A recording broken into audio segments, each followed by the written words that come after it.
Teka-teki mengenai status PLT Wali Kota Palembang, Harno Joyo, sebagai Wali Kota definitif akhirnya terjawab sudah. Setelah SK pengangkatan Harno Joyo sebagai Wali Kota definitif akhirnya selesai dibahas Mendagri dan surat pengangkatan tersebut telah diterima Pemprov Sumsel.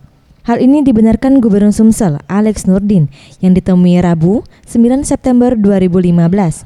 Ia mengakui rencana pelantikan akan dilaksanakan pada Kamis 10 September 2015 pukul 2 siang di Bina Praja Sumsel dan SK pengangkatan telah diterima Pemprov Sumsel.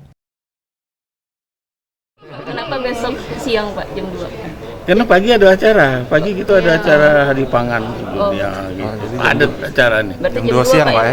Jam 2 siang ada waktu ya Pak untuk pelantikan? Ada entah jam 2 atau 2 seperempat atau 2 kurang seperempat, ya kira-kira mah itulah ya. Jam siang. Besok ya Pak? Insya Allah. Ya. Insya Allah. Insya Allah ya Pak. Insya Allah. Kalau sudah ada SK-nya, insya Allah. Sementara itu, mengenai pelantikan Harno Joyo sebagai Wali Kota Palembang definitif disambut baik parpol pengusung. Salah satunya PAN, menurut Ketua DPC PAN Palembang, Yude F. Bram mengatakan, sudah semestinya Harno Joyo dilantik menjadi Wali Kota Palembang dan bisa menjalankan tugas dan fungsinya sebagai Wali Kota secara penuh, sesuai dengan yang diamankan oleh undang-undang.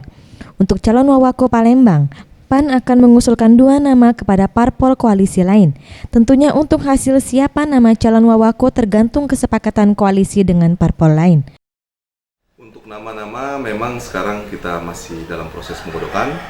Ada beberapa nama mungkin yang akan kita tawarkan dan tentunya akan kita serahkan secara langsung ke Pak Harno Joyo selaku Wali Kota yang tentunya akan bekerjasama dengan wakilnya nanti. Farel Dwi Satria, Sriwijaya TV.